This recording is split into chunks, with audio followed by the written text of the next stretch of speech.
हे सोनका दृश्यो, जब दुर्योधन ने कहा कि पितामह आप हमारी तरफ युद्ध कर जरूर रहे हो लेकिन मन से नहीं, क्योंकि यदि मन से कर रहे होते तो अभी तक एक ना एक पांडव मारा गया होता, हमारी सेना का सर्वनाश होता चला जा रहा है और उधर पांचों पांडव जीवित हैं। इसे हम कपट न कहें तो क्या कहें कि तुम्हारे जैसे योद्धा के रहते हुए और अभी तक एक भी पांडव नहीं मारा गया, ऐसा क्यों? तो कहीं न कहीं आप में ही कमी है। तो भीष्म पितामह कहने लगे कि दुर्योधन तुम हमारे ऊपर शंका कर रहे हो? कहने लगे हाँ, कि यदि ऐसी बात है तो आज रात्रि के 12 बजे जिस समय हम योग आसन लगा करके बैठे, आप अपनी पत्नी भानुमति को हमारे पास भेज देना, हम तुम्हारी पत्नी भानुमति को अखंड सौभाग्यवती का आशीर्वाद दे देंगे, फिर पांडव तुम्हारा कुछ नहीं बिगाड़ पाएंगे। दुर्योधन ने यह हाल अपनी पत्नी को कह सुनाया और कहा कि भानुमति आप भीष्म पितामह के महलों पर आशीर्वाद लेने के लिए चली जाना। भानुमति तैयार हो गई, लेकिन ये बात द्वारिकाधीश श्री कृष्ण को मालूम हुई तो प्रभु को बड़ा चिंता हो गई। विचार करने लगे कि यदि भीष्म पितामह ने और दुर्योधन की पत्नी भानुमति को अखंड सौभाग्यवती का आशीर्वाद दे दिया तो महाभारत का युद्ध बेकार चला जाएगा। ऐसा विचार करके उसी समय द्वारिकाधीश श्री कृष्ण चले और दुर्योधन की पत्नी के पास पहुंचे और कहा कि भानुमति हमने सुना है कि आप रात्रि के 12 बजे भीष्म पितामह के महलों पर आशीर्वाद लेने के लिए जा रही हो। भानुमति ने मन में विचार किया, इन्हें तो सब कुछ पता है, जबकि ये बात द्वारिकाधीश श्री कृष्ण को नहीं मालूम थी। सिर्फ भीष्म पितामह, दुर्योधन और दुर्योधन की पत्नी के अलावा किसी और को मालूम नहीं थी। भानुमति ने सोचा जब इन्हें पता ही है तो बताने में हर्ज भी क्या है। कहने लगी जा तो रहे हैं तो बात इतनी सी है कि उनसे रात्रि के 12 बजे ही आशीर्वाद लेने की क्या जरूरत है? अरे आशीर्वाद ही तो लेना है, सुबह 4 बजे का ले लेना और भी अच्छा मिलेगा। ऐसे समझाया प्रभु ने कि भानुमति के मन में वो बात बिल्कुल सही बैठ गई और वो महलों में जाकर के सो गई। प्रभु नहीं सोए, एक रूप से द्रौपदी बनकर के अर्जुन के पास सो गए और एक रूप से द्रौपदी जी को लेकर के चले हैं आज द्वारिकाधीश श्री कृष्ण। तो उस समय द्रौपदी जी ने जो चप्पल पहन रखी थी वो बहुत आवाज कर रही थी। उन चप्पलों की आवाज को सुन करके द्वारिकाधीश ने विचार किया कि कहीं पैरों के चलने की आहट से भीष्म पितामह पहचान न जाए कि ये भानुमति नहीं कोई और है। प्रभु को भी शंका थी। इस बात से पता चलता है कि भीष्म पितामह कितने बुद्धिजीवी थे कि द्वारिकाधीश भी घबरा रहे थे कि पैरों की आहट को समझना कोई मामूली बात नहीं है। तो कहा कि बहन इन चप्पलों को उतार दीजिए। द्रौपदी जी ने चप्पल उतार नहीं पाई कि द्वारिकाधीश ने देखते ही देखते उन चप्पलों को हाथों में उठा लिया। एक बार भी विचार नहीं किया कि ये द्रौपदी जी की चप्पल है। आज का साधारण मनुष्य यदि कहीं चप्पलों की तो बात छोड़िए, पत्तल भी उठाने का नंबर आता है तो वो ये सोचता है अगर कैमरा लगा है तो ठीक है, तो काम कर लो, तो लोग कहेंगे ठीक है, अच्छी बात है, बहुत अच्छे लोग हैं, और कैमरा हटा और वो अपने असली औकात पे आ जाते हैं। बड़ा सोच विचार करते हैं कि कहीं चप्पल उठाने से हम ऊंचे और नीचे ना हो जाए। अगर चप्पल उठाने से लोग ऊंचे नीचे हो जाते तो चप्पलों की दुकान ही बंद हो जाती, क्योंकि चप्पल बेचने वाला कोई साधारण तो नहीं है। वो भी कोई ऐसा वैसा नहीं होगा कि लोगों के पैरों से चप्पल उतार के और उसे पहनाता है, लेकिन देखिए उसके चेहरे की खुशी, कभी ऐसा महसूस उसने नहीं किया कि ये छोटा काम है। मनुष्य छोटा और बड़ा अपने गुण और अवगुण से होता है। किसी के चप्पल, जूते या पत्तलों को उठाने से कभी कोई छोटा बड़ा नहीं होता। तो आज द्वारिकाधीश चले, प्रभु ने द्रौपदी जी को समझाया कि बहन भीष्म पितामह बहुत बुद्धिजीवी हैं और आप आवाज से प्रणाम मत करना, इशारे से प्रणाम करना, और जब तक 5 बार आशीर्वाद ना दे दे तब तक बोल मत जाना। कहा ठीक है। द्वारिकाधीश द्रौपदी जी को लेकर के भीष्म पितामह के महलों पर पहुंचे। तो भीष्म जी की आज्ञा थी कि कोई भी पुरुष महल के अंदर ना आ पाए। उसी आज्ञा के अनुसार द्वारिकाधीश श्री कृष्ण को दरवाजे पर रोक दिया गया। द्रौपदी जी घूंघट मार के और महलों के अंदर पहुंची, इशारे से प्रणाम किया। तो भीष्म पितामह ने समझा कि दुर्योधन की पत्नी आ गई। उन्होंने कहा कि अखंड सौभाग्यवती भव। द्रौपदी उठी नहीं, फिर प्रणाम किया, फिर आशीर्वाद दिया, फिर भी आशीर्वाद दिया, फिर भी उठी नहीं। लगातार 5 बार आशीर्वाद दे दिया भीष्म पितामह ने। इतना जल्दी आशीर्वाद दिया कि इसमें उन्होंने सोचा विचारा बिल्कुल नहीं, क्योंकि उन्हें अच्छी तरह मालूम था कि ये बात हमारे अलावा दुर्योधन और दुर्योधन की पत्नी के अलावा किसी को पता ही नहीं। इसलिए उनके मन में कोई शंका ही नहीं आई। और जैसे ही 6वीं बार आशीर्वाद देने के लिए चले तो द्रौपदी जी ने मुस्कुरा के कहा, पितामह ये आशीर्वाद सत्य है। इतने में ही शंका हो गई कि यदि ये दुर्योधन की पत्नी होती तो इसमें इतना साहस नहीं जो हमारे सामने इस तरह से सवाल जवाब कर सके। ये कोई और है। पूछा कौन है आप? तो कहा कि मैं द्रौपदी हूं। और जैसे ही द्रौपदी जी का नाम सुना तो कहा कि जब द्रौपदी है तो कहीं ना कहीं द्वारिकाधीश भी होंगे। कौन लेके आया है आपको? तो कहा कि द्वारिकाधीश। तो मन में कहने लगे कि धन्य है प्रभु, जिसके साथ आप हो उसे कौन परास्त कर सकता है। कहां है? तो कहा कि वो दरवाजे पर है। तो भीष्म पितामह कहने लगे, द्रौपदी चिंता न करो, विजय पांडवों की ही होगी।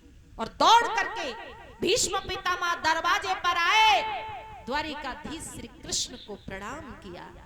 बड़ी विचित्र लीला है प्रभु की। जब सबके बीच में होते हैं तो द्वारिकाधीश श्री कृष्ण भीष्म पितामह को प्रणाम करते हैं, और जब अकेले में होते हैं तो भीष्म पितामह प्रभु को प्रणाम करते हैं। पितामह कहने लगे, प्रभु आपने जो भी किया है वो अच्छा ही किया है। अब हम आपसे कुछ मांगना चाहते हैं कि कहिए कि जब हमारी मृत्यु का समय नजदीक हो उस समय आप बिन बुलाए दर्शन देने के लिए पधारे। प्रभु मुस्कुराए और कहा कि एक ही क्षण में सब कुछ मांग लिया, क्योंकि अंतिम क्षणों में मनुष्य जब इस शरीर से प्राणवायु निकलती है तो कभी कभी जो दिन और रात प्रभु का नाम जपते रहते हैं वो भी अंतिम क्षणों में राम का नाम नहीं ले पाते, क्योंकि जिस वक्त इस शरीर से प्राणवायु निकलती है तो हजारों बिच्छुओं को काटने का दर्द एक साथ होता है। उस दर्द की अनुभूति में मनुष्य प्रभु का नाम लेना भूल जाता है और तब तक शरीर से प्राणवायु निकल जाती है। तो हे प्रभु, हम आपको पुकारे ना पुकारे, लेकिन आप बिन बुलाए दर्शन देने के लिए जरूर पधारे। तो प्रभु ने कहा कि आप चिंता न करो, हम अंतिम क्षणों में आपको दर्शन देने के लिए जरूर आएंगे। और इतना कह करके प्रभु द्रौपदी जी को लेकर के चले जाते हैं। युद्ध को चलते हुए 9वां दिन था। 9वें दिन के युद्ध के विश्राम के बाद अर्जुन जब भीष्म पितामह के चरणों का स्पर्श करने के लिए पहुंचे उनके शिविर में, तो उन्होंने आशीर्वाद दिया, विजयी भव पुत्र। अर्जुन ने मुस्कुरा के कहा, किसे आशीर्वाद दे रहे हो, ये झूठा। आपके रहते कहां आप और कहां हम? आपके रहते कभी हमारी विजय हो सकती है और नहीं हो सकती, तो ऐसा आशीर्वाद आप क्यों दे रहे हैं, निराशाजनक। तो पितामह मुस्कुराए और कहा, अर्जुन क्रोधित मत हो, यदि हम किसी भी तरह से धराशायी ना हो तो आप हमारे सामने शिखंडी को ले आना। शिखंडी पूर्व जन्म में अंबा नामक स्त्री था और हम स्त्रियों पर प्रहार नहीं करते। शिखंडी को देखते ही हम हथियार फेंक देंगे और वही मौका मिल जाएगा तुम्हें हमें मारने का। यह हाल अर्जुन ने द्वारिकाधीश श्री कृष्ण को कह सुनाया। जब द्वारिकाधीश श्री कृष्ण को कह सुनाया तो 10वें दिन के युद्ध में प्रभु ने शिखंडी को आगे कर दिया। शिखंडी को देखते ही भीष्म पितामह द्वारिकाधीश की तरफ देख करके मुस्कुराए और इशारा कर दिया कि ये तुम्हारी चाल है। अर्जुन कभी ऐसा नहीं कर सकते थे, तो प्रभु ने भी इशारा कर दिया कि अब हम भी वही कर रहे हैं जो ठीक है। शिखंडी को देखते ही हथियार फेंक दिए। जब हथियार फेंक दिए हैं तो प्रभु ने कहा, क्या देख रहे हो अर्जुन? भीष्म पितामह के हाथों में हथियार नहीं है, और यदि इन्होंने हथियार उठा लिए तो तुम फिर कुछ नहीं कर पाओगे, इसलिए छोड़ दो एक बाण।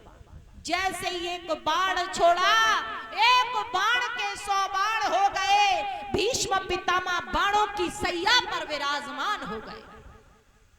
उनकी गर्दन नीचे लटक गई। क्या हुआ उसी समय? आरे कुरुक्षेत्र मैदान भीष्म सर सैया पर सोए।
लटक गई। अर्जुन आज दुर्योधन की तरफ इशारा किया और कहा कि दुर्योधन मेरे अर्जुन को बुलवा दो, वही मेरे लिए तकिया की व्यवस्था करेंगे। अर्जुन आए और कहा, पितामह ने कहे अर्जुन मुझे महाभारत का युद्ध सही ढंग से दिखाई नहीं दे रहा। इतने असहाय हो गए भीष्म पितामह आज बाणों की सैया पर। वो बाण अर्जुन ने पितामह को मारे जरूर थे, लेकिन उसकी पीड़ा उनके हृदय में भी हो रही थी। कारण क्योंकि भीष्म पितामह की अंगुली को पकड़ करके पांडवों ने चलना सीखा, उनकी गोद में खेले। लेकिन क्या करें, ये धर्म और अधर्म की लड़ाई जो थी, लेकिन अपार पीड़ा थी जो चेहरे से झलक रही थी। चाहकर भी अर्जुन छिपा नहीं पा रहे थे कि भीष्म पितामह बाणों की सैया पर असहाय लेते हैं और आज दूसरे से कह रहे हैं कि कुछ ऐसा कर दो जिससे मुझे महाभारत का युद्ध सही ढंग से दिखाई देने लगे। अर्जुन उनकी बात को समझ गए और 4 बाण उनकी गर्दन में मारे, तब जाकर के उन्हें महाभारत का युद्ध सही ढंग से दिखाई देने लगा। 11वें दिन के युद्ध में द्रोणाचार्य जी को सेनापति घोषित किया। इसी बीच द्रोणाचार्य जी ने चक्रव्यूह की रचना करवा के अभिमन्यु को खत्म करवा दिया और इसी बीच भीम के हाथों दुशासन मारे गए और दुशासन के छाती का रक्त द्रौपदी जी के केसों में डालकर और बेड़ी बांधी और अपनी प्रतिज्ञा को पूरा किया। 14वें दिन के युद्ध के विराम के बाद अर्जुन जब द्रोणाचार्य जी के और चरणों का स्पर्श करने के लिए पहुंचे तो गुरु द्रोणाचार्य जी ने आशीर्वाद दिया, विजयी भव पुत्र। अर्जुन मुस्कुरा के कहने लगे, क्या आपके रहते हुए गुरुदेव कभी हमारी विजय हो सकती है? और यदि नहीं हो सकती तो आप ऐसा आशीर्वाद क्यों दे रहे हैं? तो द्रोणाचार्य जी ने कहा कि यदि हम किसी भी तरह से धराशायी न हो तो आप हमारे सामने कोई बहुत बड़ा अशुभ समाचार और धर्मराज युधिष्ठिर के मुखारबिंद से कहलवा देना। उसको सुनते ही हम हथियार फेंक देंगे और वही मौका मिल जाएगा तुम्हें हमें मारने का। तो 15वें दिन के युद्ध में भीम के हाथों अश्वत्थामा नामक हाथी मारा गया और द्रोणाचार्य जी के पुत्र का भी नाम था अश्वत्थामा। तो द्वारिकाधीश ने चाल से धर्मराज जी के मुखारबिंद से कहलवा दिया कि अश्वत्थामा मारा गया किंतु हाथी। लेकिन सबने तो इतना ही सुना कि अश्वत्थामा मारा गया और आगे को तो शंख ही इतनी तेजी से बजा दिया कि आगे की बात तो किसी ने सुनी नहीं और सबने समझा कि अश्वत्थामा मारा गया। द्रोणाचार्य जी के हाथों से हथियार छूट गए। जब हथियार छूट जाते ही तो प्रभु ने अर्जुन की तरफ देखा और कहा कि अर्जुन अब क्या देख रहे हो, यही तो मौका है, छोड़ दो एक बाण। अर्जुन ने बाण छोड़ दिया। द्रोणाचार्य जी भी धराशाही हो गए।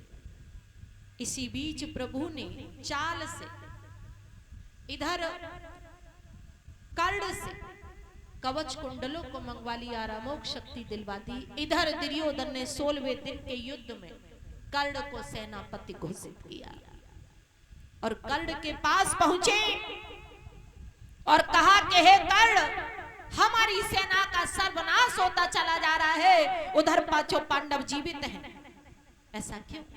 तो कहा कि उधर पांडवों के साथ में कृष्ण जैसा सारथी है, इसीलिए पांडवों की विजय होती जा रही है और हमारी हार। तो दुर्योधन कहने लगे, यदि उधर कृष्ण जैसा सारथी है तो हम आपके साथ में मामा शल्य को किए देते हैं। और समझा के कहा,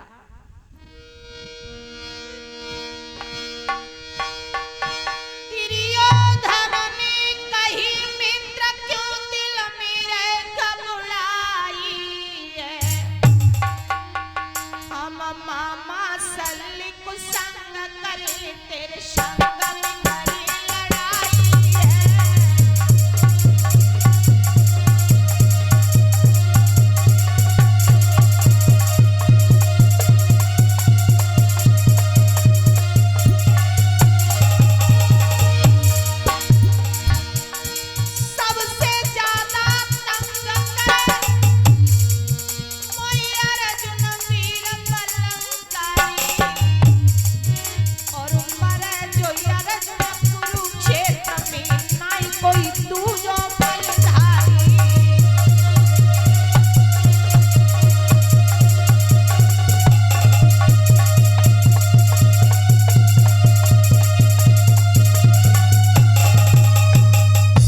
पांडवों में कोई योद्धा है, बलिधारी है तो वो है अर्जुन।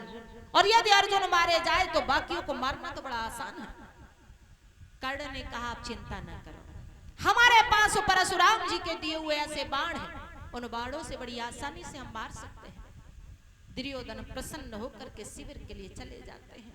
लेकिन ये बात द्वारिकाधीश श्री कृष्ण को मालूम हुई। प्रभु बड़े चिंतित हो गए और उसी समय कुंती के पास पहुंचे और कहा कि बुआ, आप हमारा एक कार्य कर दो। कि क्या? कर्ण के पास परशुराम जी के दिए हुए ऐसे बाण हैं, उन बाणों से अर्जुन के प्राणों के लिए खतरा है, तो आप वो बाण दान में मांग लो। और कर्ण इतना बड़ा दानी है कि यदि उसके प्राण भी कोई मांगेगा तो वो मना नहीं करेगा। प्रभु के कहे अनुसार कुंती कर्ण के शिविर में जा पहुंची कर्ण ने कुंती को आता हुआ देखा, उठ करके आदर और सत्कार किया, चरणों का स्पर्श किया। अच्छी तरह मालूम था कि शत्रु की मां है, लेकिन सम्मान में कोई कमी नहीं छोड़ी। शत्रु की मां और अपनी मां एक जैसा सम्मान दिया उन्होंने। यही होती है संस्कारों की पहचान। आज के समय में जरा सा झगड़ा हो जाए तो लोग एक दूसरे की मां को गाली देते हैं। अरे मां तो मां है, किसी की भी मां हो। आपने दूसरे की मां को गाली दी तो समझ लीजिए कहीं न कहीं तुम्हारी परवरिश में, संस्कारों में कमी रही है। क्योंकि गरीब की भी मां है और अमीर की भी मां ही है। अगर पुरुष वर्ग में झगड़ा हो रहा है तो गाली पुरुष की दीजिए, किसी मां की नहीं। अरे मां की क्या कमी है इनमें? तो आज बड़ा सम्मान दिया और बड़ा सुंदर आसन डाला है और बैठा ला और हाथ जोड़ करके कहा कि कहो मां, आप तो अर्जुन की मां हो और आज अर्जुन की मां हमारे शिविर में कैसे पधारी। तो कुंती ने रो करके कहा, आंखों में आंसू भर के, कि कर्ण, अर्जुन की मां तो हो ही मैं, साथ में मैं तुम्हारी भी मां हूं। तो कर्ण कहने लगे, आप मेरी मां कैसे हो गए? इससे पहले तो आपने कभी नहीं बताया। तो कहा कि आप जानना चाहते हो? कहा तो कहा ये उस समय की बात है जब हमारा विवाह भी नहीं हुआ था। तो एक समय हमारे यहाँ दुर्वासा ऋषि जी पधारे, तो हमने ऋषि जी की बहुत सेवा की। सेवा से प्रसन्न होकर के ऋषि जी ने हमें ऐसे मंत्र बताए कि उन मंत्रों के आवाहन से हम कभी भी किसी भी देवता को बुला सकते थे।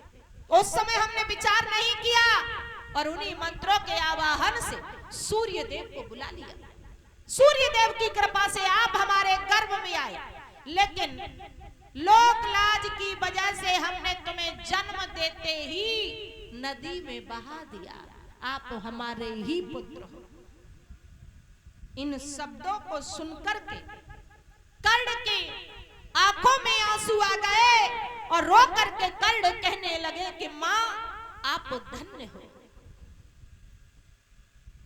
कोई भी मां कैसी ही क्यों ना हो, और वो भी मां अपनी संतान को अपने हाथों से जल में नहीं बहा सकती, लेकिन आपने अपने ही हाथों से और अपने ही पुत्र को जल में बहा दिया।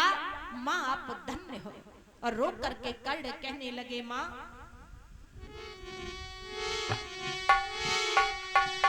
सुनी